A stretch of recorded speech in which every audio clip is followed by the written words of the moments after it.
everyone. Thank you so much for being here with us this evening. My name is Erica Kotzer, and I am with the Office of Innovative Learning. And with me this evening is Gladys LeBron, who is also with the Office of Innovative Learning. And we are here tonight with you to work on the Canvas and Focus Connecting for our families. You may notice that you have no chat abilities, and that your microphone and camera have also been disabled. That is because we are in a webinar feature, where previously last year we worked in a meeting feature.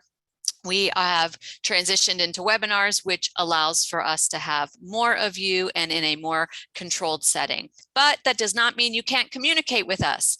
You can ask all of your questions and be a part of this amazing workshop today just by utilizing that Q&A feature down at the bottom of your screen, where you can see, if you hover over your device, you could see Q&A, and we will be responding to Q&A questions there.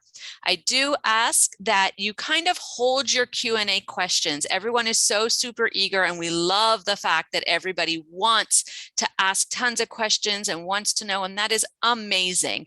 But I know for me, I kind of have a tendency when I get caught typing, I'm not always looking and listening, and then I miss something that I probably could have gotten those details had I just held off. We have a number of stop points in this presentation for Q&A, and we will answer those through typing answers. In the background, I'll be doing that while Ms. LeBron is presenting.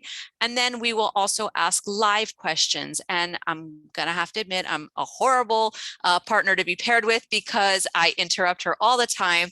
And but it gets the answers across to everybody. So we are glad you're here with us tonight. There are 252 of you and 2 of us, and we know we are going to do everything we can to answer your questions and give you everything you need to know to be successful with both Canvas and Focus for your students. If you have already attended this for another campus, it is the same except for the FSU campus. But if you choose to be here with us again tonight, that is fine. It will be up to the discretion of the schools if they want to give service hours for multiple attendances. You will receive 3 hours for being here this evening, and we hold off to the very end so people don't kind of try and sneak out on us. And we provide you with the information you need to complete those attendance and feedback forms. So if you can just hang tight to the end. We try to end a little bit before 7:30. Last night we went exactly to 7:30, but we try to end a little bit sooner, so that way you can have your opportunity to complete that feedback form for us.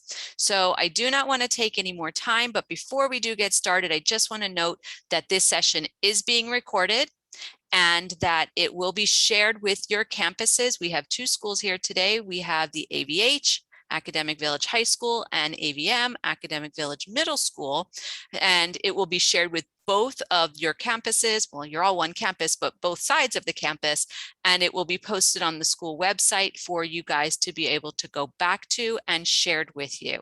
So I don't want to take any more time, so that way we can dive right in, and I'm going to hand it over to the amazing Miss LeBron. Hi, thank you, Ms. Gotzer. As she said, my name is Gladys LeBron, and she is actually a great team partner. So I love Ms. Gotzer. But you. I am going to be your facilitator today, and I will be presenting to you on how to connect to Canvas and Focus. And so there's really 2 sides of this presentation. And as Ms. Gotzer said, we do have a lot of stopping points. So the first part of this presentation is really going to be targeting Canvas. And I'm going to stop you right there. Can you hear us? Because I have 2 people that I have 2 things that somebody cannot hear. So please. I can hear you. Okay, if you can do me a favor and just, you don't all have to type in the Q&A, and let us know if you can hear us just by raising your hand on the where you have the ability to raise your hand. Wow, Fantastic. Look at those raising hands. Yep, hands are going 100. up. Okay, so if Okay, you good. can't hear, we know there are some atrocious storms out there. I got caught in it today. So you may just want to log out, log back in, check your volume and microphone settings, but we are good to go, Miss LeBron. Thank you, everyone. Awesome. I'm going to lower your hands. So thank you. Thank you. Okay, good. I'm glad everyone can hear us. So we got that out of the way. This presentation is going to be split in two. The first half is going to be on Canvas, how to pair as a parent, and then the second half of the presentation will be on Focus. So as we get started, just want to share with you what you can expect to obtain from today's workshop. So by the end of tonight, maybe by like 7:30, participants will know how to communicate with teachers, how to pair a parent Canvas account, how to navigate the Canvas account as a parent, and of course, on the second half, how to access Focus Resource and Help Center, where you have access to videos and guides. And the last but not least is how to navigate the Focus portal itself, which is a new platform this school year. So for the first half, as I said, I am going to talk to you about Canvas. The way I like to do this is I'm going to show you pictures. I'm going to kind of talk to you about how Canvas works as a communication tool. And then I'm going to stop, take some questions, and show you live. Now, the expectation is that this is a hands-on training. So to get the most out of today's training, it is recommended that you are in front of a computer so that when I go live, you can follow along, and hopefully by the end of tonight's workshop, you would be completely paired to your Canvas account and in Focus. So if you are unable to actually work from a computer during today's workshop, that's okay. As Ms. Kotzer mentioned, this is being recorded. It will be released to your campus, and you will be able to find it and access this video later on through the Academic Village Middle and High School website. So let's get started. Canvas is what we refer to as our learning management system. It's short for LMS, right? And so the learning management system really becomes a peek into that virtual classroom. So once upon a time, back in the day, if a parent wanted to see what was happening in the classroom, they would have to visit the school and actually visit the classroom. I remember when I was a little girl, my mom would peek in through this big window on my classroom door, and she would be able to see in. Well, now with so much technology at our fingertips, we have something called Canvas. And so Canvas is really that window that will allow parents to actually see what's going on in that virtual classroom. So when you think of Canvas, think of it as being a virtual classroom where teachers and students can come together, they can gain access to assignments, resources, and really have that communication. And so it's important that parents have that window and can actually see what's going on and also communicate. So in Canvas, the schools and the teachers can send something that's called announcements. Now, those announcements, depending on how your account is set up, can trickle into your personal email account, or they can just stay living in the Canvas portal, which means that the parent would have to log into Canvas and constantly go in to see if there are any announcements. Now, at the school level, those announcements will behave the same way. In addition, sometimes schools will blast banners on the actual dashboard, which means that when you log in, you'll have this huge message there, pretty much saying, hey, read me, don't forget about me. And so those are just two ways that you can communicate. Now, the third piece is that there's going to be a little inbox in Canvas, which I'm going to show you in a few minutes, that you're going to be able to compose messages to a teacher or to an administrator or whoever it is that you're trying to contact. So Canvas really can do a lot more than just being that window into your child's classroom. And then the last piece of communication that we have is Focus. So when you log into the parent portal for Focus, you have what's called a dashboard. Through that dashboard, the schools can actually push notifications and alerts. So when you log into Focus, you may see an announcement, whether it being an SOS dress down coming up or anything of that sort. And so that's another piece of that you can use as a communication tool to receive information. So for the Canvas part, if you're a parent who has never been paired, maybe you are a new family to the Pembroke Pines Charter School System, or maybe you just never was paired before and you want to get paired now, I'm going to show you how to get started. For those families that are already paired and have used Canvas, just hang tight. Once I get past this section, I'm going to show you how you can actually compose messages and contact those teachers. So to get started, your parents are going to have to create a parent account. Now, this is really important because a parent cannot actually create a parent account without the help of the student. And so we need our students to assist in obtaining what's called a pairing code. The pairing code is specific for each child and will expire within 7 days or after it is used. And so this is where we need the help of all of our students. And parents, you're going to have to ask your child to log into their Canvas account and get that pairing code. I know what you're thinking. My child doesn't know how to do that. You probably have one of your students right now, right next to you saying, I don't know how to get a pairing code. Well, I'm going to show you today how to obtain that pairing code, whether you're going to ask your student to do that, or you're just going to log in as the student and obtain the pairing code on your own. Once you have the pairing code, you can actually create the parent accounts. And the last thing that you're going to want to do as a parent is to set those notifications and alerts. And that's important because as parents, we are super busy. We may not always have the time to log in to Canvas on a regular. And so we most often do check our email regularly. And so it is extremely beneficial to have those notifications and alerts also seep into our personal email so that as we're checking our emails, we can see, oh, this is happening in Canvas and that you're not out of the loop. So how do we get started? Well, the first thing that I'm going to show you today is that once a student logs in, they're going to click on their picture. They may not have a picture. They may have like a little gray silhouette of a person. That is what we refer to as the account menu. And that is where your student or you logged in as your student will need to log into, and you're going to click on settings. Once you click on settings, you're going to get this window, right? That's where you can see a whole lot more of your settings for your Canvas account as a student. Well, on the far right, you're going to see 3 gray rectangles. The last one says pair with observer. The student or you logging in as a student will click on pair with observer and you'll get a new window. It'll have a little box that says pair with observer and it'll actually have the code. That code is case sensitive. You can copy it or write it down. It will expire within 7 days or after it's actually used. So if you are, let's say, a family of 4 adults who need to observe a student, you're going to want to generate the first pairing code, allow the first adult to pair with the student, and then ask the student or you yourself come in here and regenerate a new pairing code. Now, once you are paired with your student, you never have to worry about this again. So if you're a 9th grade family, once your parents are paired with that 9th grade student, you don't have to do this again until either you transfer or you move on to college, and college, the school that they're attending also uses Canvas. And so that's a whole different portal. With that said, if you're a family who's new to our system and you have used Canvas in the past and you do already have a parent account, please note that the portal is different, specific to the institution. So that means that the web address is different and those login credentials will be different as well. So you will need to create a parent account all over again in Canvas. You can use the same email and password that you use at the other school in our instance.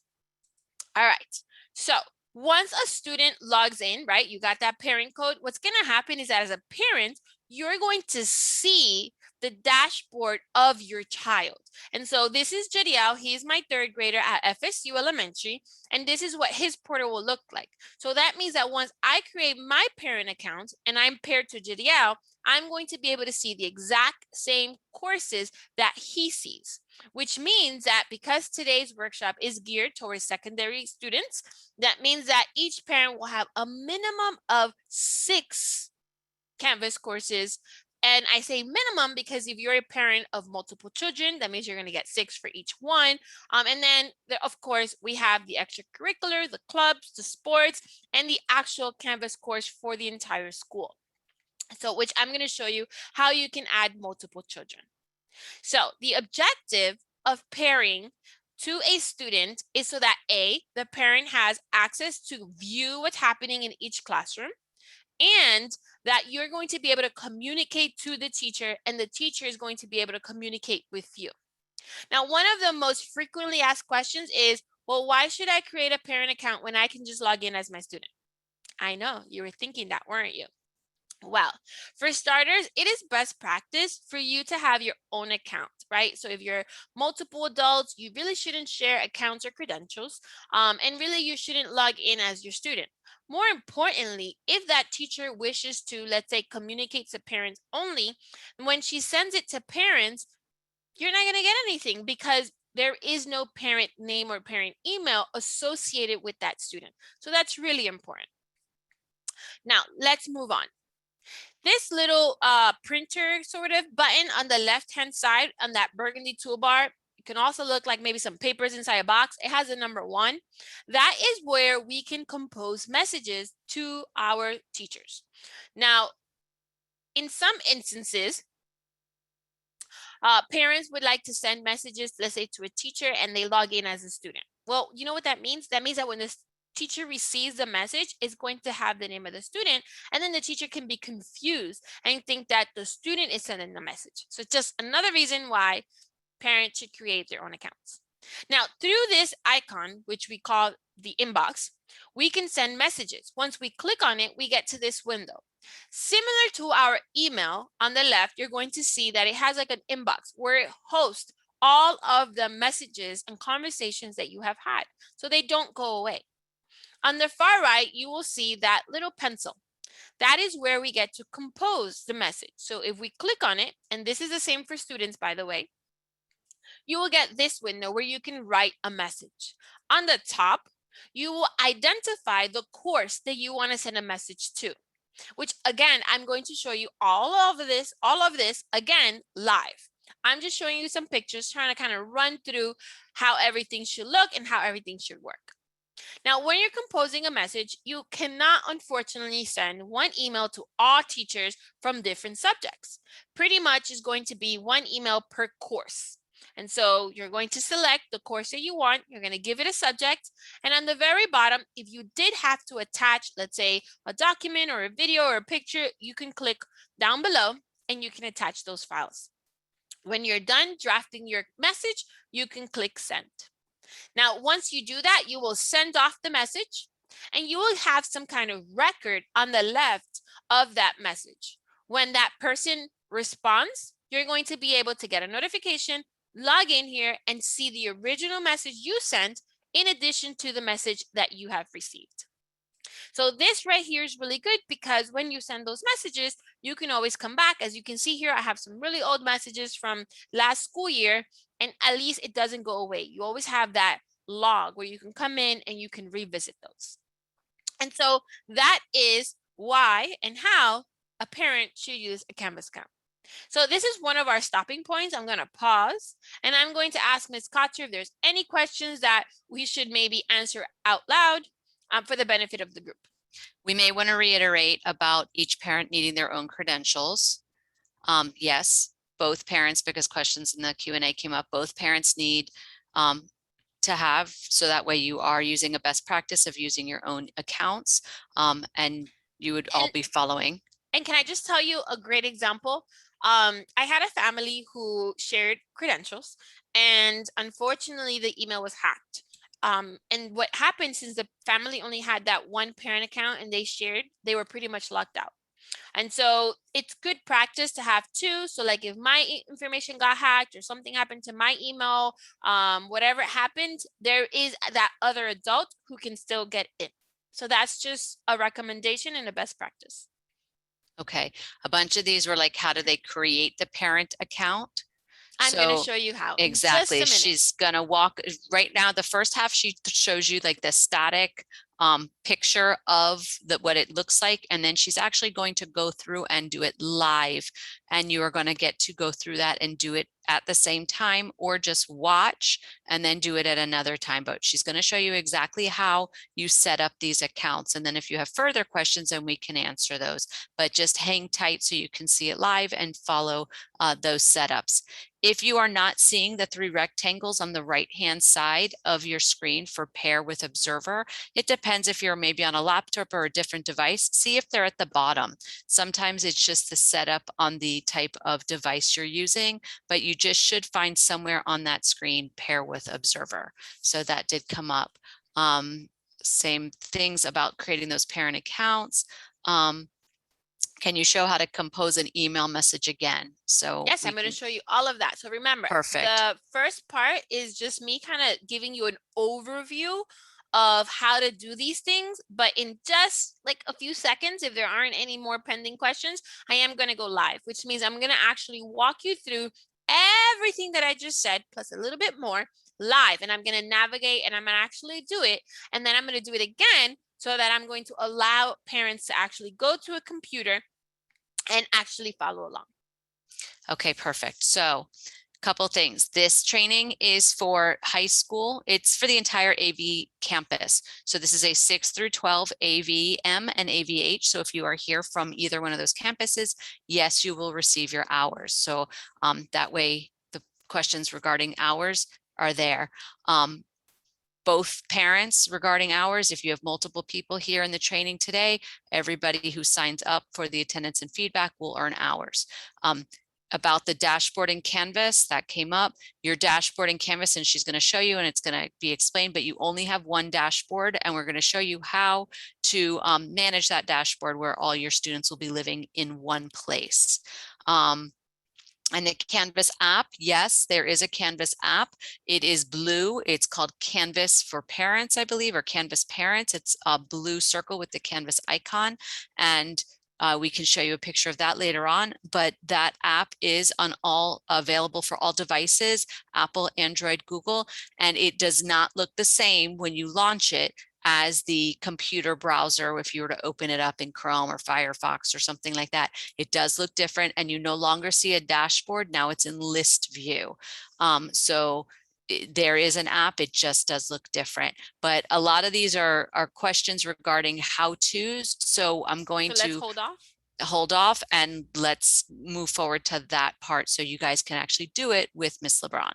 Awesome. Thank you. Okay. So remember, I do a lot of stop points just to make sure that you're kind of understanding what I'm presenting to you. But as promised, I will walk you through everything. And so this is a point that I said that I will actually go live. Now, before I go live, I actually want to show you what the Canvas Parent app is. So this is for the Apple Store. So you can see it has a little blue thing. Students, excuse me. Students are red, and this is actually the Apple Store. Let me show you the one for Google Play.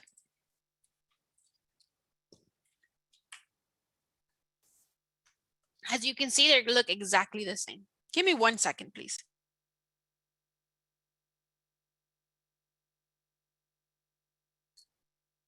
I'm so sorry. I don't know. I had an itch in my throat. Okay, so this is Canvas for Parents. As you can see, they look exactly the same. This is Google Play and this is Apple Store. So when you get to your device, whether it's a phone or an iPad, you just type Canvas. If you just type Canvas, you might see 3. The yellow is for teachers, the red is for students, and the blue is for parents. All right, so now what I want to do is I want to walk you through how a student logs in. The reason why, even though today is the older kids, just in case a parent has to log in as a child, as a student, I want to show you how that happens. So very important. I'm always going to refer you to pinestreeter.net. Sometimes I notice that students will go to canvas.com or they'll try to Google Canvas and they can't log in. And that is because the web address, often referred to as a URL, is specific for the school. So your best bet is just to go to pinestreeter.net. Here where it says Canvas, you would click on Canvas and then you would scroll down. And because I'm pretending to be a student, I'm going to find where it says student login. Now, a student's email address is a Google email. So when it says to sign in with Google, we want to make sure that we're using our student's email address. I'm going to log in as Juriel. I already have his password saved. And as you can see, I am in his Canvas. Okay. The other thing I'm going to show you, just because I want to make sure that everybody here understands, I'm going to go ahead and log him out, is that a student can also access Canvas through Clever. So if we go to Clever in the same pinestreeter.net website and you click on the Clever link, you're going to get to this screen. Remember, our PineStreeter email is a Google email. So we're going to click Login with Google. I have my son's email and password saved. And then they get here to Clever. Once in Clever, Clever is like this portal, right? And so what happens is when you get to Clever, really what the student is doing is that they're knocking. Hey, let me in. I'm part of the school. You show your credentials, so email and password, and you get let in. Once you're in, you have access to all of the programs. And so Canvas is one of those programs. So a student can click on Canvas and it acts as a single sign-on, which means it will immediately take them into that program.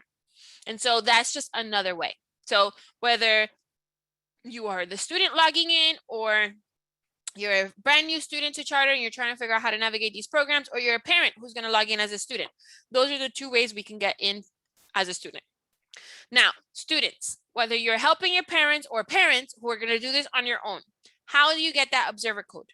Before you even create a parent account, this is my recommendation. My recommendation is to get the student to log in, whether they're doing it or you're doing it for them. And remember in my picture, there was like a little picture of my son, where if you don't have a picture or your child doesn't have a picture, it'll be like a gray silhouette. That's the account. We'll click on it. And then we're going to find the one that says settings. When we click on settings, we get to this screen. Now, remember what Ms. Kotzer said. If you are not on a computer, and let's say you're on a phone or an iPad, or you are on a computer, but maybe it's not as big, it's smaller.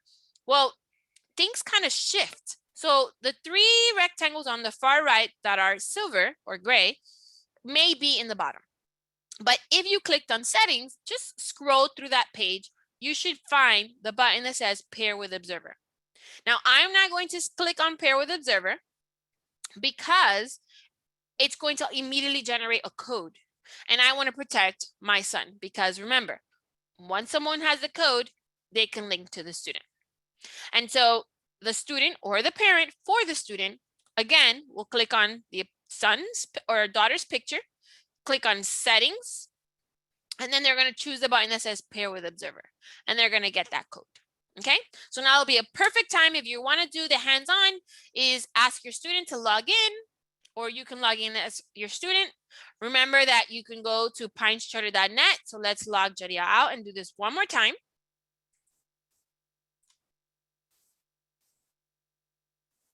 In order to avoid going to the wrong website, just go to pinescharter.net and you can go to Clever, scroll down, click on the Clever link, click on login with Google.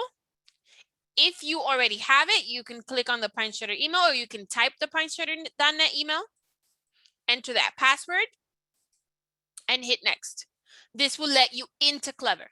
Once you're in Clever, you're going to click on Canvas, and it will log you straight into Canvas. So hopefully by now, everyone should be logged in as a student and in the dashboard. So now we're going to find the little picture or fake picture of a person. Click on it. And we're going to find the word settings. Let's go ahead and click on settings. And normally on the far right, could possibly be in the bottom, you're going to find the three button that says edit settings, download submissions, and the last one says pair with observer. Go ahead and click on pair with observer. The code is alphanumeric, which means that there's letters and numbers. Some of the letters may be uppercase, some letters may be lowercase. Go ahead and write that down or copy it somewhere. Make sure that you copy it or write it down correctly because we're about to use that code to create our account. And if we don't copy it correct, we're going to have to come back in here and regenerate a new code. All right, so by now, hopefully you have that pairing code. I'm going to go ahead and log out as Jadiel. And I'm going to go back to that pinescharter.net website because now I'm going to be mom, right? So parents, now it's your turn. Hopefully you either got the pairing code from your student or you got it on your own and you have this pairing code. Again, I will always refer you to pinescharter.net because it has all the links here. So once here, parents, we're going to click on Canvas. Now, as soon as you're in Canvas, you're not going to scroll all the way down. Remember, that was for students. We're now parents. And so we're going to scroll down and we're going to see that it's going to say parent observer account and there's a button that says parent login. Now, before you press that button, let me show you. If you are, let's say, doing this on your own later on, and you totally forgot, you haven't accessed today's recording, when you get here, there are 2 videos that will help you do exactly what I'm teaching you to do, okay? So let's go ahead and click on parent login. Now, I am going to imitate 2 types of parents. The parent who's brand new and does not have a Canvas account. And when I'm done, I'm going to then come in here and show you how to log in if you do have a Canvas account. And actually a third, if you're a parent who has an account and forgot your password. Okay, so if I am a parent who does not have a Canvas account for Pembroke Pines Charter, once I clicked on parent login, I am on this screen. I'm going to click on need a Canvas account, and I'm going to get here. Now, if you see in the bottom, there's a blue button that says I'm a teacher and a green one that says I'm a student. Well, I'm neither a teacher nor a student. So right underneath, it says parent sign up here, really small. So go ahead and click on parent sign up here. Once you get here, you're going to type your name. So first name, last name. You're going to put the email address that you want to use. So let's see, I'm going to use, let's use this email. And then you're going to enter a password. Enter it again. And then you notice in the bottom, you have a place to put a pairing code. And then there's a little box that says you agree. So once you enter the pairing code and you check off the box that says you agree, you're going to click on start participating. Now for this part, I'm going to pause my screen and I'm going to enter the pairing code that I got for my son. And then obviously I am hiding it because I don't want you to see it to protect my child's account. So once I enter the pairing code, I clicked on you agree. I'm going to click on the red button that says start participating. Once I do that, it may say, hey, here's some agreements, some terms and conditions. You can agree to that. And then it should let you write in. So I unpause my screen. So now you can see that the little silhouette on the left that says account is no longer the picture of my son. And if I click on it, it has my name. That is because this is my parent account. And so Jadiel, who's at FSU in 3rd grade, only has these 5 Canvas courses on his dashboard. So these are the only 5 courses that I'm going to see. Okay, now, before I teach you how to add additional students, I'm going to log out. And I'm going to show you how to log in if you already have an account. So again, go to that pinecharter.net. If you don't want to go to pinecharter.net, do it once, bookmark it. You never have to go that route. You can just go straight into the bookmark. We're going to click on Canvas and we're going to click on parent login. This time, because I already created my account, I'm going to go and type my login. The login is the email that you use to create that account. So remember, the login is an actual email. The password, you're going to enter whatever the password is, and then you can click login. If you forgot your password, there's a button here that says forgot your password. Unfortunately, the school cannot reset your password. This is something that you have to do on your own as a parent. So if you're a parent and you know you have an account or you're trying to create one and it's saying that the email address is already in use, then you want to come here and click forgot password. When you click on forgot password, you will be able to type your email address and you would click on request password, and then you can check your email and you should see an email there with instructions on how to reset it. Okay, so I'm going to go ahead and log in as a mom. Don't update. Let's type the password and let's hit login. Oh, all of a sudden I can log in. That is because it's the wrong email. It's this email. And log in. There we go. Okay, so now I'm logged in. Now, before I go any further, I have learned that sometimes students like to change the view of their dashboard. So you can see here, I have little cards. Well, you see these 3 little dots here? if I click on it, it allows me to change how I see my dashboard. So if I click on recent activity, it'll be more of a list view, okay? So I like card view, and I also don't like how it sort of looks kind of like grayed out. So in the little 3 dots, I click on color, I uncheck color overlay because I like to see them nice and bright, okay? All right, so parents, by now you A, have a student observer code, B, created a parent account, and C, have successfully logged in and paired with a child. So I want to show you, if you have additional children to pair, how to do that. So we're going to go back to this little account. I'm logged in as me, the parent, and I'm going to scroll not to settings. Settings was for students. We're going to scroll all the way down to where it says observing. Here, if we click on observing, we get to see who we are observing. And so remember, I created an account for my little guy, Jadiel. So that means that I am observing him. So any other children you're observing will show up in the bottom. If you want to add additional students, in this white box that says student pairing code, you would type in the pairing code for that second student or that third student or that fourth student, and then you would click the plus sign. Now, I do believe in showing by example, so I'm going to pause and I'm going to ask Ms. Kotzer if she gives me permission to pair my parent account with her daughter. Ms. Kotzer? Yes, sorry. Thank you. It's okay. All right, so I already have the pairing code. I'm going to pause my screen so you don't see her daughter's pairing code. And I'm typing in that pairing code for that second student. So remember, that means that that second student had to log in and generate that pairing code. So I typed it in and I click on the plus student. So let's see, saying invalid. So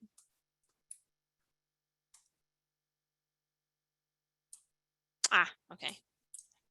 And then hit plus sign. While she's doing that real quickly, those of you that are trying to do this from your phones and maybe having a little bit of difficulty, if you can do this all from a computer or something a little bigger than a phone, it will be easier. I know some people are getting a little frustrated. It is easier on a computer. Absolutely, it is. It really is. And don't forget, if you do not have access to a computer right this second, that's okay. We are recording this. So that means that when you have a chance to get in front of a computer or perhaps an iPad or something with a larger screen where you can actually go through the browser instead of the app, you can always replay the video. All right, so you can see here that under students being observed, I now have the name of another student, and that's Ms. Kotzer's daughter. And so that means that my parent account is connected to both Jadiel and Addison. And so now what does that mean? That means that I can go to dashboard and I'm going to see more than Jadiel's tiles. Now remember, if you have more children to add, you just keep entering those parent codes and clicking the plus sign. Add the other kid until you're done adding. If you accidentally or don't want to observe anyone anymore, you can just hit remove. So let's go to the dashboard. And if you remember, I only had, I think it was 4 Canvas courses. Now look how many I have. Okay, so now I have more than just that 4 or 5 accounts. And so as a parent of multiple children, it can become overwhelming because now you're like, wait, which Canvas course belongs to which child? Well, there's multiple ways that we can do that. So either A, you can organize them. So let's say I want to bring Ms. Perez to the front. I can click and I can drag to where I want her to be. So if I want this robot to be right next to her, I can click and I can drag, and you can reorganize the Canvas tiles to your liking. So maybe you want to put the little ones on the top or the older ones in the bottom, however that is.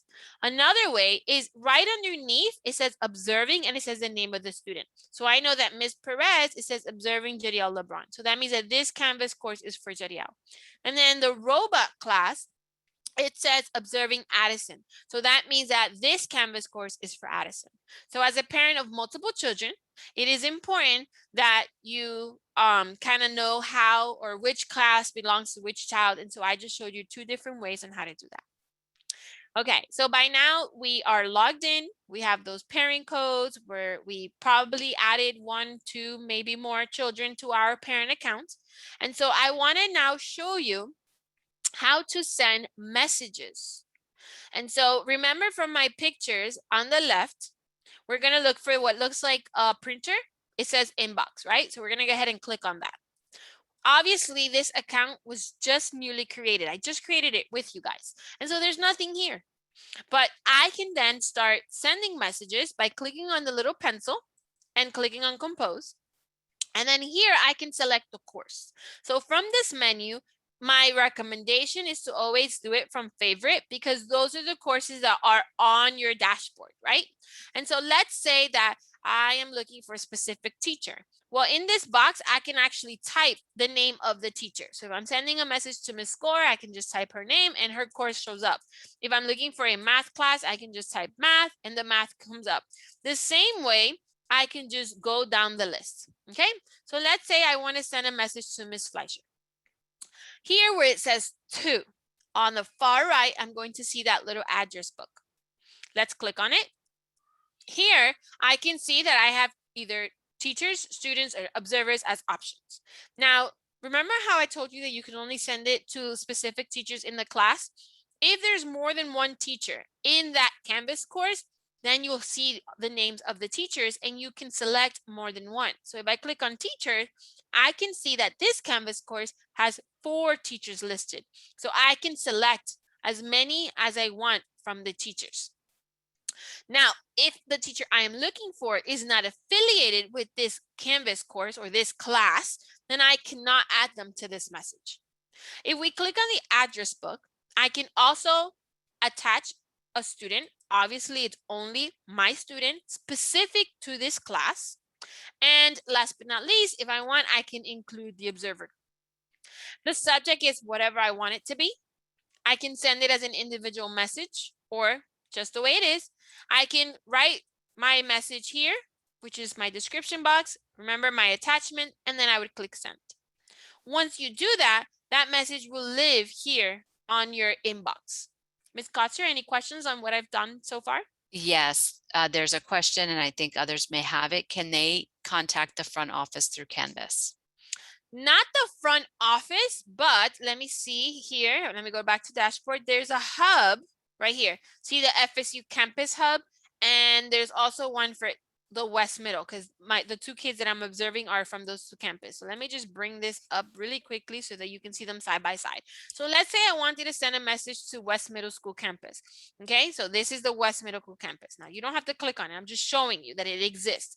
Well, when you go to that inbox and you create that message, you're going to find that course. So remember we said West Campus. I'm just going to type West. There it goes. Now, once I'm here and you click on to, it's whoever is assigned to this. So when I go to teachers, I have a bunch of teachers I can send to. So if I need to send to Miss Blackburn, who's the guidance counselor, Mr. Castellano, the principal, you can send it to any of the teachers that are affiliated with this Canvas course. Okay? Perfect. And perfect. I'm glad that answered the question. And for these 2 campuses that are here today, yours is the Academic Village Hub. And I believe for Academic Village, it's called just Village Hub. And then the AVH would be the AVH Hub. So not the ones that she's sharing. You're not going to see those. And the question came up that you're not going to see the dashboard that Miss LeBron is sharing. These are dashboards of either her own Canvas account or for the children that she's observing and such, but you're not going to see these courses. You'll see the ones affiliated with your children.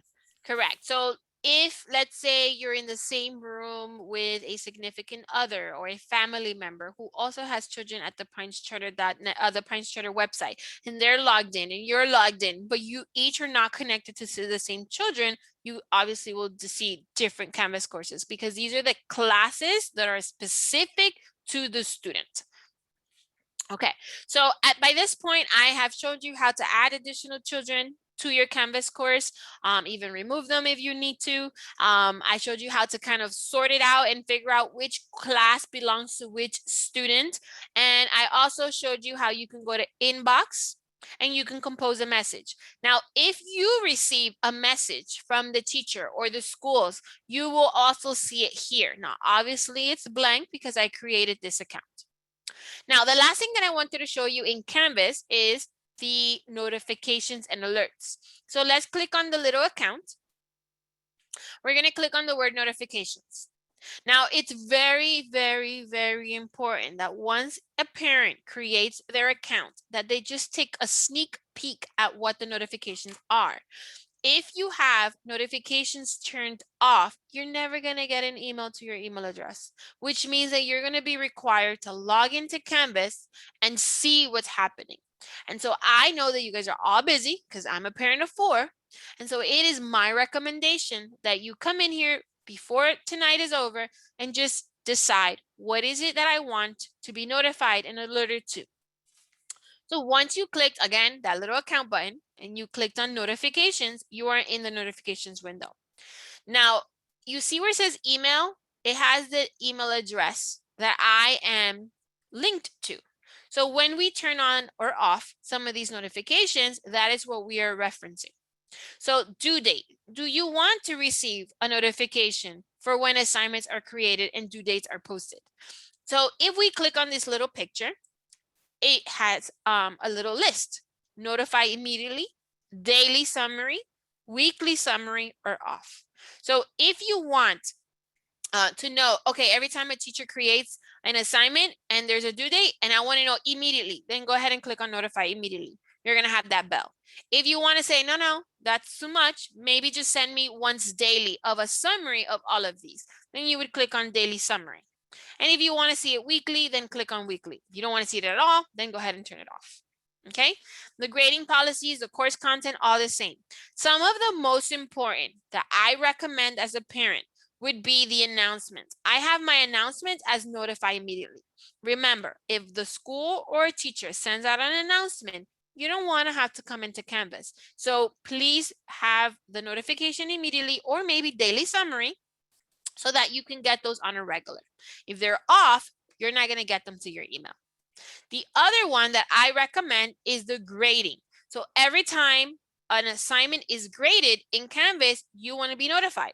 Well, do you want to be notified immediately, daily as a summary, weekly as a summary, or do you not want to be notified at all? Now, my recommendation is that obviously I want to see it either immediately or daily, right? So every day, just give me a summary. But this little box here is super important because if it is not on, you're going to get the notification in your email that says, oh, Miss So-and-so has graded this assignment, but the grade is not in the email, which means you're still going to have to come into Canvas. So if you turn it on,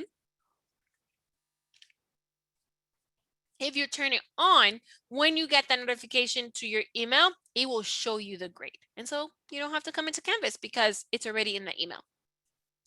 The other one that I completely recommend is late grading. If you want to be notified about that, submission comments, meaning if a teacher makes a comment to the students' assignments. And then the most important one is conversations, right? Conversations is this inbox. I know they should have named it inbox, but they didn't. And so conversation is pretty much what's happening in your inbox. So if you were added, do you want to be notified immediately or daily? If conversation message, again, I have it immediately. And then if I have any conversation created by me, do I want to be notified? So those are just a few. You might choose that you want some additional ones or less. That's up to you. But please, please, please, at the very least, turn on the conversations to either notify immediately or daily summary so that you can get those notifications and alerts to your emails. You can keep looking to here, see if there's anything that you like. If you're a parent of multiple children, my other must-have is on the very top. It says show name of observed students in notifications. So remember, if I'm a parent of 4, when I get these emails, I may not remember whose teacher and whose class. That's too much information sometimes to memorize. But if you select show name of observed students in notification, it means that every time you get that message in your email, it will tell you who it's from. So is it from a teacher for Jadiel or is it from a teacher for Addison? And so those are my recommendations. So before I end my Canvas, I just want to reiterate that once you're logged in, we're going to go to account. We're going to go to observing. Here you can see who you're observing. you can enter the pairing code for additional children and click the plus sign. That will add them down below to the list. The other thing I want to recommend is for you to go to accounts, notifications, and really just take a moment to look through these. My must-haves as a parent is the first button, show named of observed students in notifications, because I want to know who is this message from and for. And my must-haves would be the grading. I want the grade to be included and I want to receive it daily. I'm that kind of mom. And then down here, late grading. Yes, I want to know if something was turned in late. And then conversations, turn those on to immediate, right? So that when a message is sent to you or to your child, that you are included. Those are my must-haves. You can, again, go in and add or take away just one by one. And that's how you're going to get that information to your email. Perfect. And then And last can we but add, not least, oh, yes, can we go add ahead, one tell me. question to that for notifications? There's a question here that, is there a way to see the status of submitted, missing, or late work in Canvas? Ooh, that's like another level of this workshop. Yes, I'll show you. Since you asked, yes, I can show you. It's not on our agenda, but yes. Before I show you, I just want to kind of re-show you how in the inbox, you can click on it and then you can compose. And then you remember to go to favorites and you can select the class or you can type the name. And then here so let me click on something. And then here for 2, you can click the address book and then you can choose whoever is here, okay?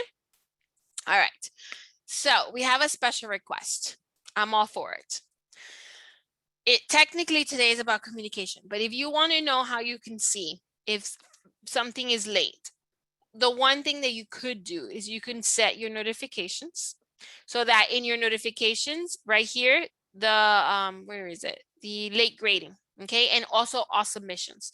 By turning on all submissions, pretty much you're gonna get a notification when an assignment is submitted. So if you wanna know every time your child submits something, you can either notify immediately or daily summary.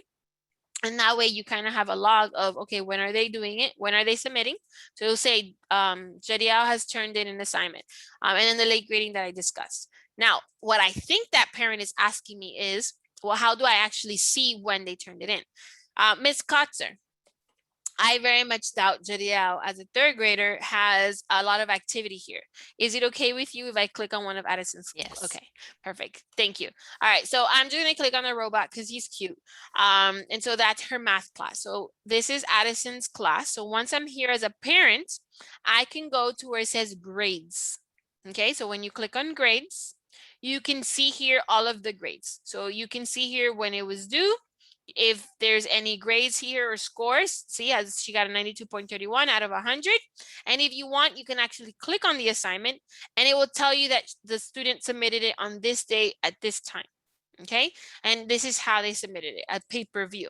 Okay, I'm gonna go back one. I'm gonna hope to see maybe something is here. Let's see, maybe this one. And okay, so no. So if there was any comments or any attachments, as a parent, you would be able to see those as well. And so you would just come in just like I'm showing you and you would draw on it. Let me just try one more class. Ms. Gottard, anything else? Yes, the only thing is some questions were coming up that their grades are not up to date. And your most up-to-date grades really are in focus if they are not using the grade pass back, I believe. So just remember that teachers may choose to, now that the students are physically in the classroom, they may choose to have students submit the work physically in front of them, right? And so that means that you may not see all the extra stuff that I showed you in Canvas because the students are giving it directly to the teacher will grade it, and then the teacher will enter into focus. I know focus is coming up, but since we're in the topic, remember that Clever is that portal, right? Someone knocks on the door, says, hey, let me in. I belong to the school. They get in. They have access to all the programs. Canvas is that virtual classroom. If there's an exchange, right, in Canvas, the parent will see it.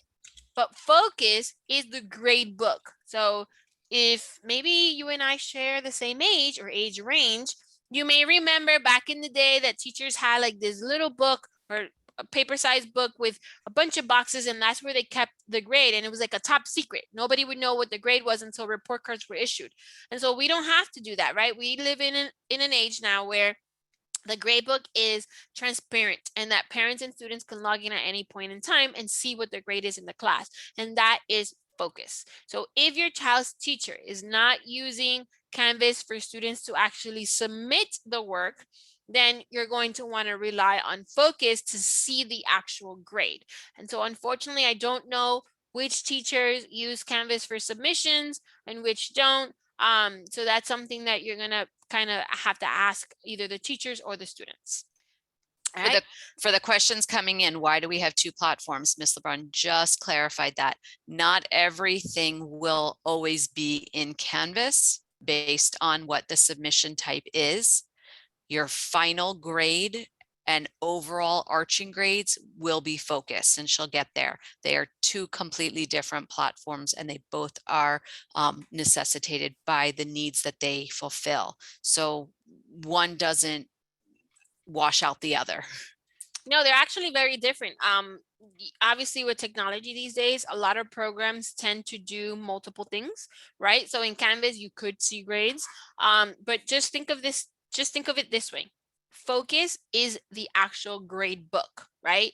It's where you get the report cards and the test history and the interims and all of that. It's the end of the grades. Clever is just a platform. It's just a tunnel so that students don't have to enter a username and password 100 million times. Canvas is that virtual classroom. It allows for students to and parents and teachers to interact virtually. Think about it. If we didn't have Canvas when COVID hit, how would have our students and teachers communicated? They wouldn't. And so Canvas allows them to virtually connect. Focus doesn't do that. Focus is just a gradebook. Okay.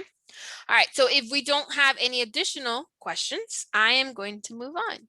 And so the second half of this presentation is on Focus. And so what is Focus? Well, as I said, Focus allows parents, students, and teachers to connect. It's that gradebook, but it's a little bit enhanced, right? It allows you to do much more than just see a report card or final grades. You can actually go into Focus and see course history up to like 6 years. You can click on a calendar or to-do calendar, and you can use it as a planner, see what's coming. You can see dates for assignments or activities. You can view attendance, whether you're looking for attendance for a specific day or a summary or 6 years from today. 6 years ago. And so Focus really allows you to have that information. And you can't do most of these things in Canvas because that's just not what it's set for. You can download the report cards. You can complete those first day packets. So at the secondary level, I'm sure you have experienced those awesome folders with a bunch of papers that you every year had to read through and sign. And so now it's digital, and we do that through Focus. Parent volunteer hours, I hope that you're excited as me, but really soon you are going to be able to log into Focus and see how many hours you have for parent volunteers. And last but not least, also up and coming is that parents will be able to make payments on Focus for, let's say, t-shirts or field trips or anything of that sort. So Focus is very robust. It does do a lot of other things. So just keep in mind that Focus, Canvas, and Clever, they really are 3 distinct programs. Focus and Canvas do share a commonality, and that's that you can actually put a grade in there. But with that, remember, Canvas we're going to use to communicate. It's, as a parent, our peek in, and then Focus is those grades. So we do have something called the Focus Resource and Help Center. It is for parents and students. It has videos, guides, step-by-step instructions. It looks like this. We actually have made it public. So if you are on that pinecharter.net website, you can actually get to this screen so that you can access the videos and the help request ticket. So why would you need to submit a help request ticket? Well, maybe you're having difficulties linking your child to your Focus account, or you haven't received a PIN, or you need assistance with any of these things. Well, you can submit a Focus help request ticket, and someone from the Office of Innovative Learning will contact you within 48 and 72 hours. So those are just ways that you can actually get help when it's in regards to focus, and you can sneak in some Canvas questions in there as well. So how do parents and students log into Focus? Well, it's easy. It is a online web base. There is an app coming soon. It's not yet available. I'm saying maybe it'll be up and running maybe before winter break. And so right now it's in the works. It's being created. We didn't want to overwhelm everyone, so we're doing everything in pieces.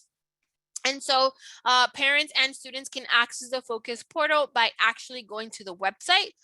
If you're a student, you can access it through Clever. So those are just two ways on how to do that. Now, remember, this part of the presentation, I'm showing you pictures, I'm explaining to you what things are, how it works, and then I'm going to pause, answer some questions, not on what I'm going to say, but what I have said, and then I'm going to show you live. So once you're logged in, you're Can I gonna stop you wanna, for one quick, yes. sorry.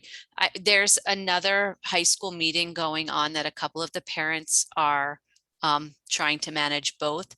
If you do need to leave, we understand. If you email innovativelearning@pinescharter.net, or you can email myself, ekotzer@pinescharter.net. I will provide you the attendance and feedback form. And if you can complete that by 3:30 tomorrow, you'll get the link. You'll be good to go. We understand that there is another meeting that's happening. So by all means, those of you that need to attend, please go. Sorry. It's okay. All right, so how do we get started in Focus? So another to-do list. Once you have gone and navigated to the pinescharter.net website, which I'm going to show you, you're going to want to create a Focus parent account. Now, this one is a little bit different from Canvas, because in Canvas, you needed that observer code before creating that parent account. Well, in Focus, you just need to create the parent account. Now, what I am going to stress is that when the parent creates that account and they type the name of the parent and the email address of the parent, that you remember to enter the name, the spelling of the name, and the email address exactly how it is in Smart Choice. So what's Smart Choice? Smart Choice is a program that as a parent we completed to enter the lottery for charter. It is also the account that we use every every year to re-enroll our students. If you're a new family, it is the website that you use to register for the lottery and register your child for charter. So that is Smart Choice. So the parent name and the parent email address have to match. It is how we authenticate to make sure that not just anyone is trying to pair themselves with a child.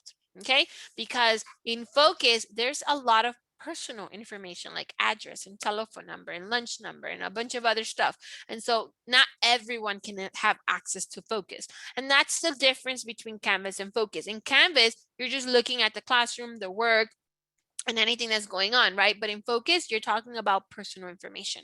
And so when you create a parent Focus account, please, please, please be mindful as to what the name and the spelling of the name is and the email address that you use in Smart Choice. If it doesn't match, what's going to happen is that you're not going to be able to link with your child and you're going to be locked out.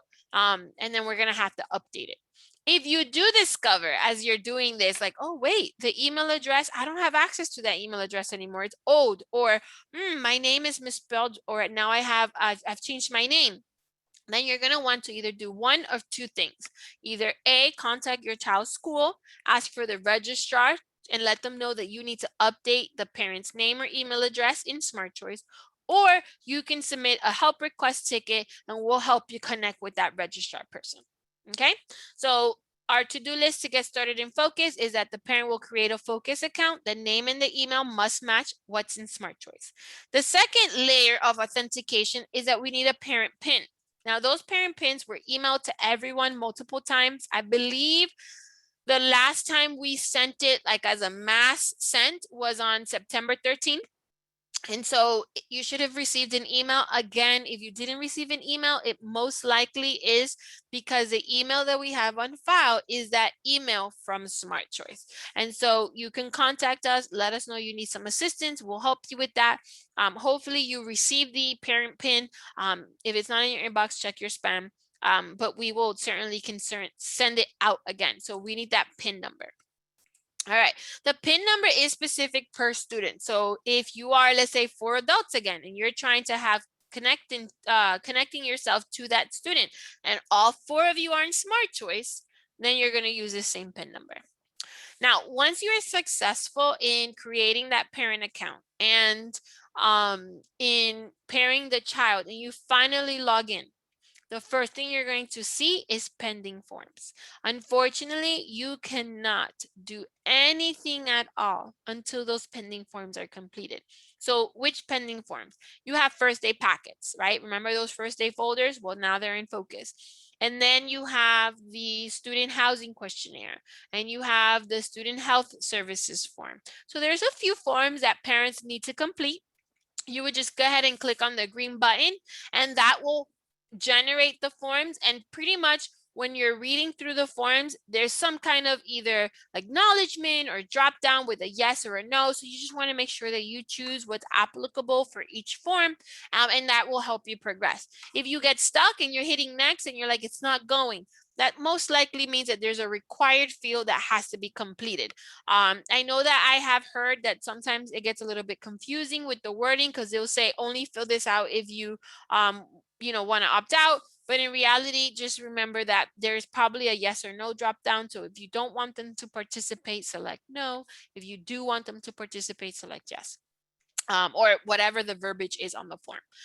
So once you complete all of the pending forms, then you will have access to the portal, which means that when you click on any of these little things that I'm pointing to, they'll actually work. But in the meantime, if there's pending forms that are not completed, you can click away. You will not have access to the portal until they're completed. Now, once we have successfully completed our pending forms, we now have full access to the portal. You can see here, I'm pointing to the card for one student. If I did have multiple students connected to my Focus account, I will have multiple cards, one for each child. If you don't see their pictures, not a big deal. Once picture day comes and goes and we have all the pictures back, we will update the portal. A few things once you're on the dashboard, you are going to see the district and school announcements. If you remember when I started talking about Canvas, I did say that once you log into Focus, you can have access to announcements through the portal, and that's what I'm talking about. So any messages specific to our district, we mean the Pembroke Pines Charter School District, or the specific to the school, because remember, if you have children in multiple schools, you're going to get them all here. And so we want you to differentiate what message belongs to what child. The alert section is pretty cool. It allows you to kind of see, boom, right immediately if there's any alert specific to, let's say, attendance, grades, anything really that's trying to get your attention. And then here, because I completed all of the pending forms, I now have access to all of this. If I have multiple children, each child will have their own menu, right? And so if I want to see, let's say, the absences for a specific kid, I would have to drill down to that child and click on absences. Here on the far right is where I can navigate the years. Remember that when you're in Focus, you can go back as far back of 6 years. And so if you did want to, let's say, look for old information, you would just change the year. The entire screen will go red. And that's kind of just letting you know that you're not in the most current school year. And then here, finally, for every child in that child's card, there are like some information for absences and grades, and everything is a link. So if you click on it, it will pretty much redirect you so that you can see more about what generates that number. So if I was to click on the 98% in science, I would get a list of all the assignments that will make up that 98%. All right, so I know that I just showed you a bunch of stuff. So before I go live and show you everything again, one by one, kind of redoing everything, I just want to check in with Ms. Kotzer to see if there's any questions that perhaps maybe I said something that I lost someone or I missed something before I show you everything again live. Perfect. Can parents submit volunteer hours online? Ooh, that's a good question. Unfortunately, not yet. Right now, the parent volunteer hours is not even in the Focus portal. And once it does get to the Focus portal, it's only going to be so that you can know how many hours you have as a parent. Perfect. And if a parent is in their account, but they don't see their child's name? That means that you did not link the child. So remember, A parent can go in and create their account, but they have to add the child, which I'm going to show you how. Once you add the child and you have successfully connected, then you will see what I showed you and you would be able to see that child. Perfect. And who did the email come from that had the pin? The like Gladys LeBron, me. perfect. Okay, so But there's if your you're looking in your inbox, the best way to find it, and the only reason why I'm saying don't use my name, is because the schools now have access to send them. And so first of all, it's not my email. My name just comes up. And second, maybe the school sent them. So it is better if you're searching through your inbox for you to use the word focus or the word pin or the word parent account, because in those emails, the subject, you have two emails. One is called focus pin. The other one is focus parent account. perfect. They don't know where to put the pin once they have that, but she's going to I'm go gonna through show that you. live. Exactly. Is there a separate focus URL for each school? Good question. No, but that I like that question because this is something that I say later on, but I'm gonna say it now and later on. So it's not per school, but if you're a parent who has a student at the FSU elementary school, then you're going to have two different web addresses and two different logins. Because if you remember, FSU Elementary is its own thing, right? And so they've been using Focus forever. We've been using Jupyter. And so now Focus is replaced Jupyter Grades. And so as parents of students either at East, Central, Academic Village, West, did I miss any? No, right? Then any of those schools, you're going to use what I'm going to show you. If you have children at the FSU like me, that means you're going to have two different accounts. That means that the FSU student will not show up with the other students. And when you're looking at those students, you will not be able to see the FSU. It is divided. Perfect. We're getting a couple of questions about why are we using Focus when they have virtual counselor? What is the difference between the two? So virtual counselor belongs to Broward County Schools. In virtual counselor really, so let me backtrack. Because Pembroke Pines Charter belongs to Broward County Schools, we have access to that platform. If I had to guess, the parent who's asking is the parent of probably a high school student. And so you've gotten accustomed to using it, pulling transcripts and all that awesome stuff. But unfortunately, that's not the case for all of the grades, and it does not house grades. It's not a grade book. So think of virtual counselor as like at a Broward County level, right? It belongs to Broward County. Obviously, we report to Broward County. And so all that information just gets there.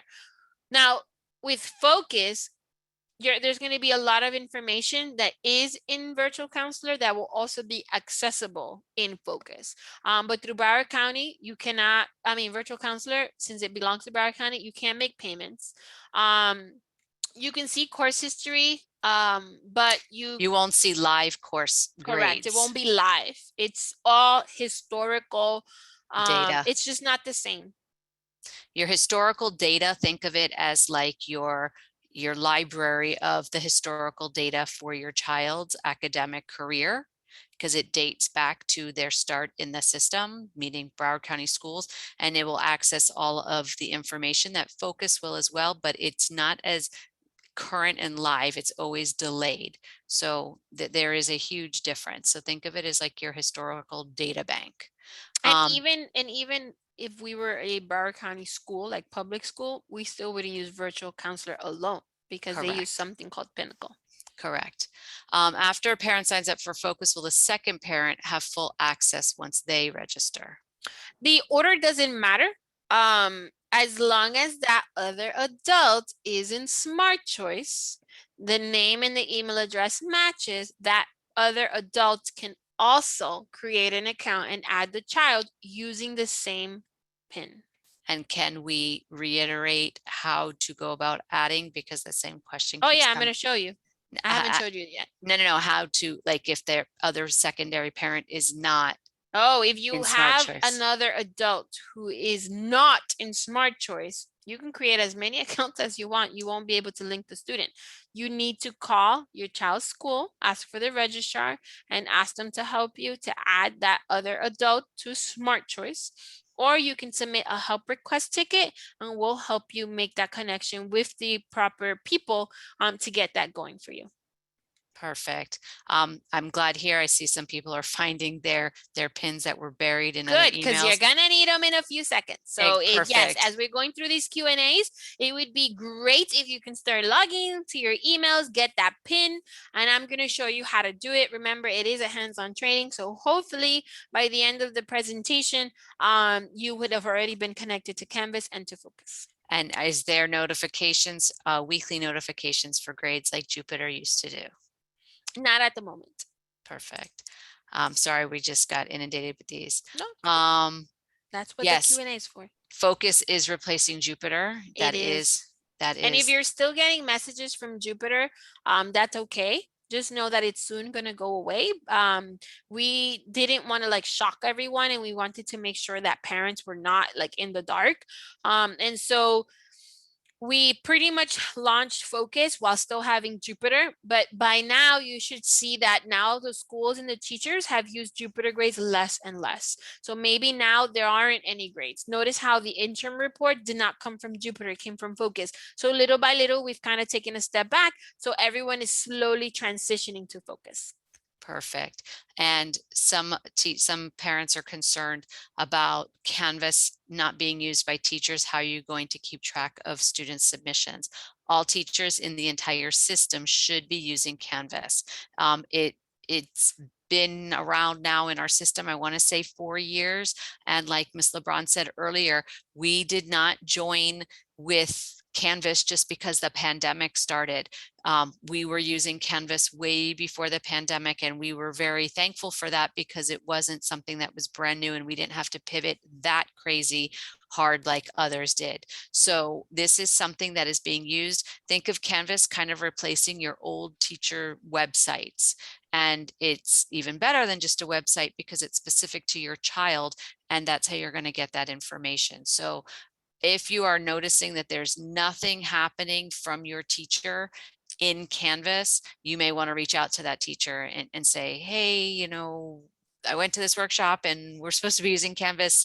We're not seeing your course. And then we can investigate. Maybe for some reason your child just for some reason didn't get enrolled in that course, or something may happen, or you may not have that course turned on in your favorite courses in your dashboard. So there's some things that we can troubleshoot to find out why you may not be seeing a course or courses. Those of you that keep asking about hours, we will give you the information for your hours in the attendance and feedback at the end of the presentation. And yes, Focus is a PIN number. That is correct. They're asking it. It's called a PIN number. How to pair my child in Focus. I have the login, but I don't see that they don't see their daughter. So I think that goes back to not pairing the way. Yep. And so you have to we're pair. ready, we can do it live now.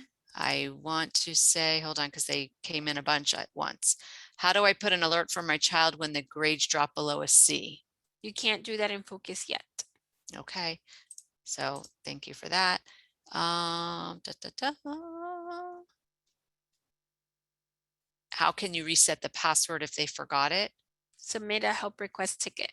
Perfect. And can you send messages in Focus like on Jupiter?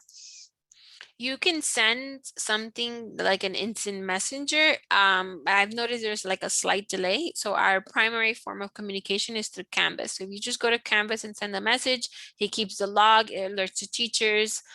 So that's really the best thing that for everyone is just use Canvas. That is our primary form of communication. Okay, I'll just type answers for a lot of these and then hopefully perfect. Thank you. So we can keep going. All right, perfect. So here we go. We're gonna go live now. I'm going to show you how, let me just log out of here. And just like before, I am going to show you PineStudio.net. And the reason why I show you PineStudio.net is because if you click on Focus, here you're going to get some instructions on how to get started. Now, remember I told you that if you had a child at the FSU campus, it's a different website. And so that would be the second one. See, it says Attention Families of FSU Students. So that's the one that if you had a child for FSU. But because everyone here is from Academic Village, you want to click on the first one. So when you click on that first one, this is the page that you're going to be in. And this is the link that you're going to want to bookmark to log in on a regular basis. Okay, so let's go back and let's get started. So how do we get started as a parent in Focus? Well, I went to PineShutter.net and I clicked on Focus, and I'm going to scroll down. There's some videos here if you want to watch. And then I go here to show you step by step. So step 1 is that you should have received those 2 emails, right? And if you go to step 2, there is a link. So if we click on that link, we get to this screen. This is our portal registration. This is where parents can sign up for a parent account. So if we scroll down, we're going to see if we don't have an email, how to create an email. If we have a question, we can click on the help request ticket. That's this screen that I keep referring to, and you can just complete it and someone will contact you in 48 to 72 hours. And then down below here it says parent and student resources. This is what I keep referring to. If you want to watch videos and you need instructions or guides on how everything is working, this is it. Okay, and so for today, we are going to show you how to create an account and how to log in. So if you have not created your parent account, right, the first thing you're going to do is you're going to go to PineShutter.net. You're going to click on Focus. Okay, once here, you're going to scroll down and you're going to go to number 2, step number 2. So here in number 2, there's a link. Go ahead and click on that link. It will bring you to the portal registration where you see the dad and the little girl. If we scroll down, we're going to look for 3 orangish brown rectangles. The first one says create an account. So we're going to click on create an account and we're going to type first name, last name, email. You're going to type your password. It has to be at least 8 characters, and you're going to retype the password. And then you're going to click I'm not a robot and click submit. Now, I want to stress the importance of typing your first, last name, and your email address. If it does not match what is in Smart Choice, you're not going to be able to log in and pair your child. Okay, so that's really important. So I'm going to pause really quickly and I'm going to allow for you to go ahead and find that link. Remember, it's in PineShutter.net. I clicked on Focus.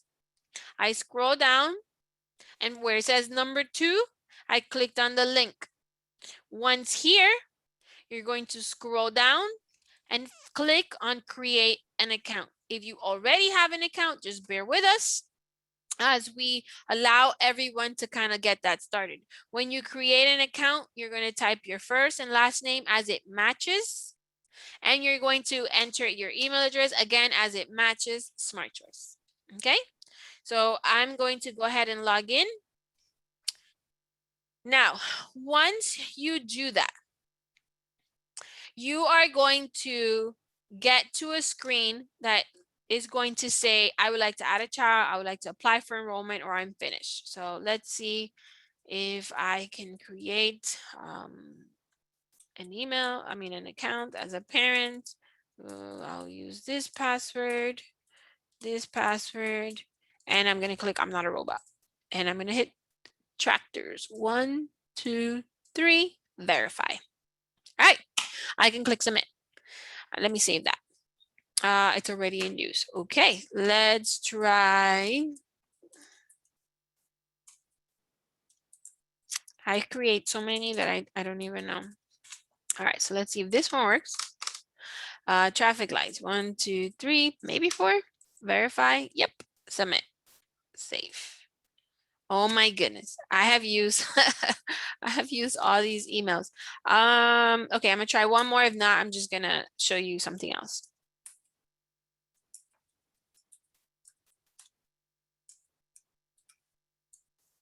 Okay, I'm not a robot. Submit. Save. Okay, I guess I've done this presentation, I think at least 6 times. So I guess every time I do it, I've run out of emails. But let me show you. Once you click on sign in, you get this screen. Okay, obviously it won't have a student on it. It'll just be blank, but it'll show you the 3 rectangles. And then here you would click on I would like to add a child. When you click on I would like to add a child, you're going to enter the student's ID number, their date of birth, and that PIN number that you were emailed. If you do not have your child's student ID number, remember, we sent you 2 emails. One of them has a subject that said focus parent account. That email has instructions, has links, and it has the child's student ID number. It's the ID number that's 10-digit long and it starts with 06. So you're going to go ahead and enter it, the birthday and the PIN. Everything has to match. If you are successful in entering the student ID number and the birthday and the PIN and you clicked I'm not a robot, then you're going to see this screen. You're going to see either a picture of the student or a silhouette of a person with the child's name. That means that you have successfully added that child to your parent account. If you do not get to the screen, most likely you got an error message and it says that the parent information does not match. That is what I kept stressing. That means that either the name or the email that you use when you create as a parent does not match what the student has under their portal in Smart Choice. Okay. Now, if you were successful and you added that child, then you can click on I am finished. If you did have to add additional children, you would click on I would add to add a child and you would enter the ID number, the birthday, and the PIN for that second, third, or fourth child. You would repeat this process until all the kids are here. Once you have added all the children, you can click on I am finished. Once you click on I am finished, it will bring you to the portal. If this is your first time, that means that you have pending forms. So your screen will not look like the screen that you're looking at right now. So you have to complete those pending forms to get here where you have full access. Okay, so I'm going to just log out and I'm going to repeat this process. Okay, so what did I do? I went to pinescharter.net. I clicked on the word focus. It's right next to Canvas Clever Focus. I'm going to scroll down to step 2 and I'm going to click on the link that is highlighted in yellow. It brought me here where the little girl and the dad are looking at the laptop. I'm going to scroll down and I'm going to create an account. I'm going to enter my name and my email as it matches Smart Choice. I ran out of email, so I can't do this again. Put your password. I'm not a robot. Hit submit. I am going to secretly log in just so that I can produce this really quickly.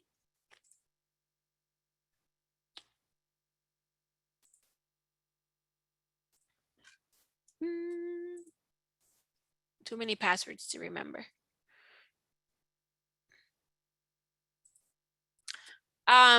It's funny enough, I got a 403 error and I'm glad it happened. Here's a 403 error that I got. If you got a 403 error, this is, Erica, we were trying to duplicate this yesterday for our workshop. It means that you are logged in somewhere. Okay, so I'm glad it happened. I was doing it on the side trying to log in and I got a 403 error because I am actually, the program thinks I'm logged in as somebody else and I'm trying to log in as another person. So my recommendation is to go to google.com and on the far right, you're going to see a circle or a picture that tells you you're logged in. So that's why I got a 403 error. I got a 403 error because I was trying to log in with my Gmail account, but here I'm logged in with my PineCharter email. Okay, so it's important that you sign out and that you are not signed in. So how do you know you're not signed in? If you go to google.com, it should say sign in. If it doesn't say sign in and you see a circle with a letter or a picture, that means you're logged in. Please sign out of all your accounts. And opening another tab is not signing in. And closing the browser is not signing out. You have to actually sign out. Okay, so I'm going to go ahead now that I signed out. I'm going to try to log in again as a parent just to show you what happens once you are successfully signed in and paired with that child. So just bear with me again.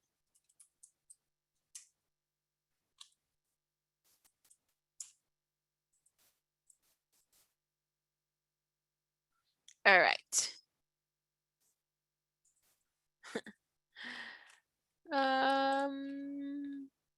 Bear with me, almost there.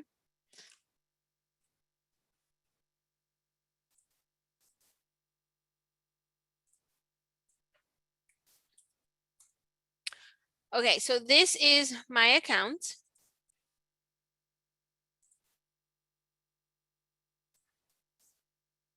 Actually, that's a different account. That's not the one account that I want to use.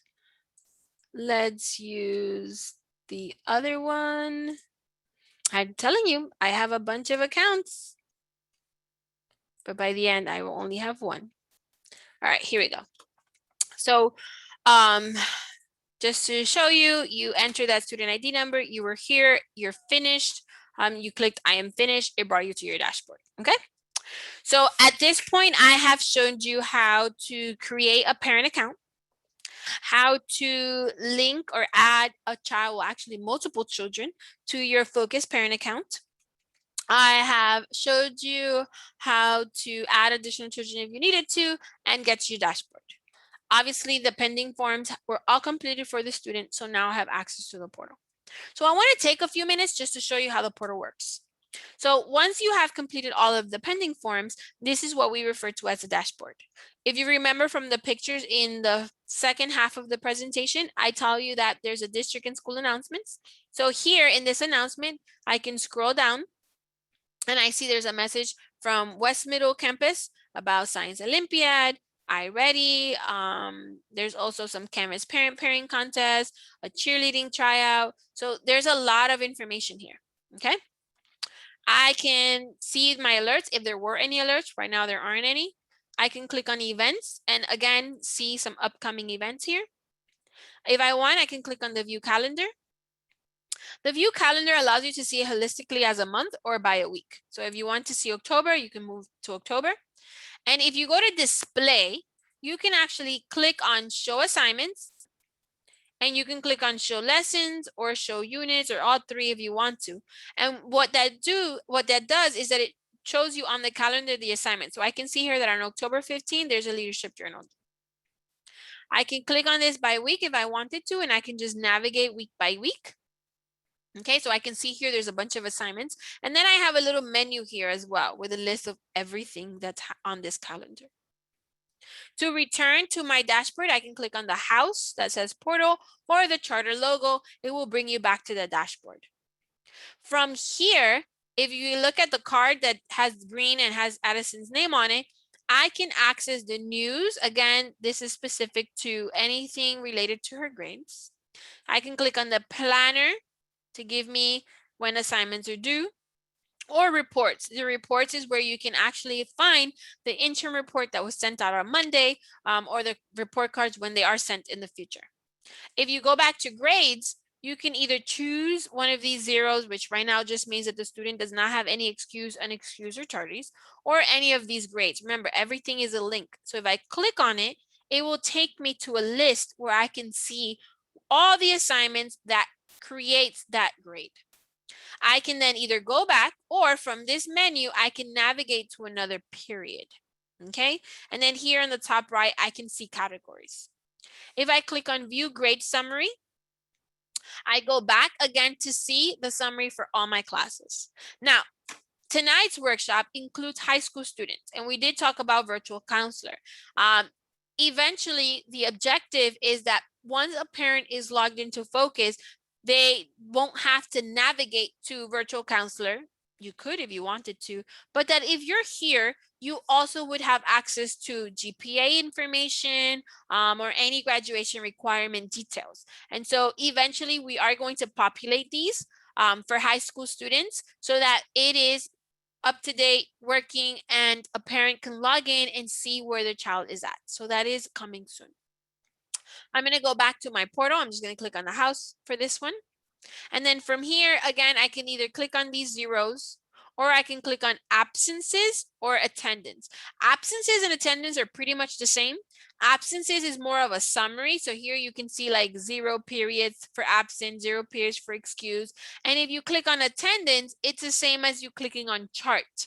Attendance gives you a chart day by day. And up here, you can even change it if you want to go all the way back to, let's say, August 18. You can click on update. And here you can see it day by day, period by period. So it allows you to break it down further. Now remember, everything I'm clicking is under Addison's name, so that's her menu. If I did have multiple children, there will be multiple names here. I would click on it and I'll have a menu for them. Now, something really cool about Focus is that it does have history.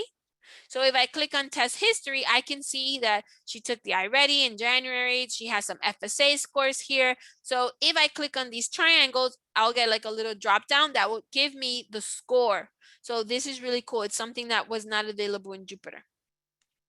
I think I've shown you pretty much most of the key things. Today is only about communication and kind of getting you started. We will be hosting additional workshops to kind of like dive into everything you can do in Canvas and in Focus. So we do encourage you to stay tuned. But that's pretty much it. And so if we go back, all these screens, to our presentation, we've pretty much reached the end. So just want to make sure that I have completed my expected outcome. So hopefully by now you should know how to communicate with teachers. Remember that our primary form of communication is through Canvas. Hopefully by now you had the opportunity to pair your Canvas account with your students, or that you at least know how. Remember that you need your student to log in and generate that pairing code for you in Canvas. We showed you how to navigate in Canvas, how to send those inbox messages, how to set your notifications. And then the second half of the presentation was on Focus. Hopefully by now you know how to access that Focus Resource and Help Center. If you forget, just always navigate back to the email about that parent account for Focus. The link is there. Or you can just visit pinescharter.net and click on Focus, and you will find all those links there as well. And then finally, I did give you a little explanation on how to navigate Focus just so that you can kind of get started. So hopefully I did a good job, and that you have walked away with a paired Canvas parent account and a linked Focus parent account. And I just want to take this opportunity to say thank you. Thank you so much for attending. We are at like 350 parents strong. And thank you so much for allowing me to be your facilitator today. If you have any questions at all, feel free to either submit a help request ticket. Remember, we will send you we will contact you within 48 to 72 hours, or you can always send us an email at innovativelearning@pinescharter.net. So just thank you so much. And I'm going to turn it over now to Ms. Kotzer. She will be giving you information on how to get what everybody came looking for, and that is your volunteer hours. Perfect. If you'll just switch that for me. Perfect. Again, we want to thank you so much for being here. 357 strong. That is amazing. And we know that you have other things that you could be doing: dinner, bath, sports. Well, I don't know about sports with this weather, but we know it is tight to be here during a weeknight. So we appreciate that you are here and spending some time with us. We hope that we were able to cover information that you require to be successful with your parents, with your students and your teachers through Canvas and Focus. If you feel like you need additional help, that help ticket that Ms. LeBron was talking about, I put a ton of times in the Q&A, the link to that if you wanted to jot that down. And if not, we're going to show you some QR codes that you can easily, quickly access it. So the burning question for everybody is, how do I get my hours and how many? So every person that's attending here tonight needs to complete an attendance and feedback form, and you will be awarded 3 service hours towards your total hours required for each school year. And that's per family, 30 hours. You're getting 3 for each adult here. So if it's me and my husband here tonight, I get 3, he gets 3, we get 6. So it's a really nice way to be able to access those hours that you need each year for completion. So each individual, please complete the attendance and feedback form. There are 2 ways to access that. We tried to make it a little bit easier this year. There is a QR code that you can hold up your mobile device. You just access your camera on your device, hold it up to that dinosaur with all those little dots, pixels over there, and it will launch for you. Or if you want to do it on a computer because you're in front of a computer, you can just type in the URL. It is a tiny URL, and you would just type it in a new blank tab in the browser that you are using. It will work in any browser. It is case sensitive, it is / sensitive, and it does not require any www or any HTTP. You just type it exactly as you see it, lowercase t dot lowercase l lowercase y forward slash. It's very important, not backslash, forward slash, capital U, capital Y. I'm sorry, capital U, lowercase y, capital T, lowercase r. So again, it may be easier just to do it on your phone to complete that form. Your feedback means the world to us.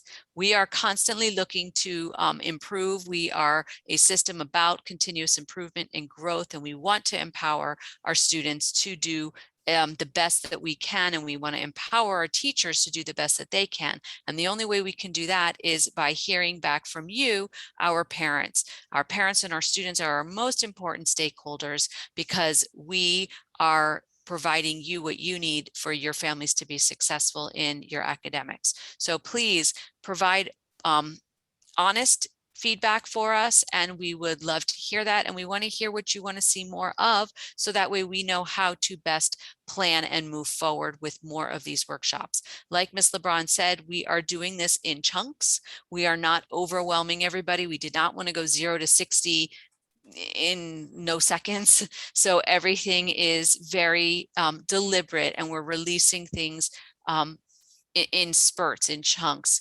I know there's been some questions about Jupiter and why are we moving from Jupiter.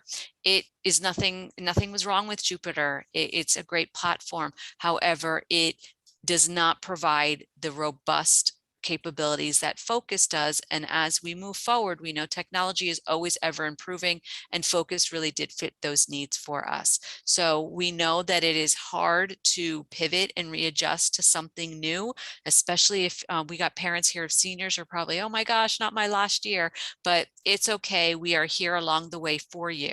So please complete that attendance and feedback form. It will close tomorrow by 3:30. This session was slated to end at 7:30, so we're ending 15 minutes earlier. So that gives you just a little bit of time to get those submissions in and get those hours awarded to you. The hours will, Can yes, I interrupt for a of second? course. Before people start logging out, now that they have this information, I'm getting a lot of questions that are specific to the families. So I'm just going to post in the chat and through the Q&As the link to that help request ticket. Yep. Please, please, please, if you can just submit a help request ticket right now. As of this morning, I think I only had 6. So my turnaround time is going to be pretty fast. And so I can get back to you tomorrow, either via text or Zoom or a phone call, and I can help you out with that. But it's just a lot of personal questions coming Yes. through. And so I'm just going to reply with the link. If you guys can just submit a help request ticket, Yep. that'll be fantastic. Yep. Thank you. And we were experiencing that earlier on in the training tonight. So you may see that same link in there a bunch of times if you're going through the Q&A, because I was doing the same thing. I was just copying and pasting that link. So please, any personal questions you have regarding your accounts, your student accounts, anything just specific for you, or you're lost or you don't understand, we understand everybody's level of technology is different. So please submit that help ticket and we will be available to assist. Can you scroll one more time for me, Ms. LeBron? Thank you. So here is another avenue for how to access some helpful information. On the left, you're going to see a QR code for the Parent Focus Help Focus Parent Help Center, excuse me, that is in Canvas. We've created that for you to be able to access, and it takes you back to all the places that Ms. LeBron discussed this evening and how to get to them. And if you read everything in order, it is so well laid out. It is so thorough. It is going to be a much easier process to do what you need to do to get yourself set up with Focus. On the right-hand side, you're going to see that same idea, but for Canvas, how to pair multiple children. All of those things are there. And then in the center is the Office of Innovative Learning. That is the department that both Ms. LeBron and I work out of, and that is who sponsors these Jaguar Pointer workshops. We encourage you to email that email address there for any additional questions. But if it is specific focus related help, we ask that you please complete a help ticket, so that way the Ticket Center can log those and your answers can be given to you in a timely manner. I think we've left that up. So if people wanted to click, and we can go one more slide.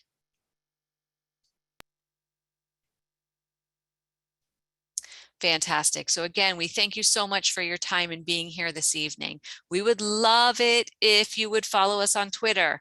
I know not everybody uses Twitter, but even if you just create a Twitter account just to follow us at PPCS Oil is our Twitter handle. And we post things like the flyers to register for this workshop this evening and things that are going on around in our schools. And we have a very, very small number of people right now who are following us on Twitter. So we want to make that another means for communication and for you to have some Jaguar pride with us and see what's going on, not only in your own school, but in your other schools that are part of this wonderful system that we all attend. So please follow us on Twitter. We are going to end this session and let everybody know that we appreciate you being here. And again, if you have any questions, innovativelearning@pinescharter.net is Could how you you can reach us, or through don't end the those session. tickets. I'll stop sharing, but I'm still answering some questions. Okay, so I am not going to end the session, but you are free to log out if you need to, and I'm going to stop the recording at this time. If you did have a question and we haven't answered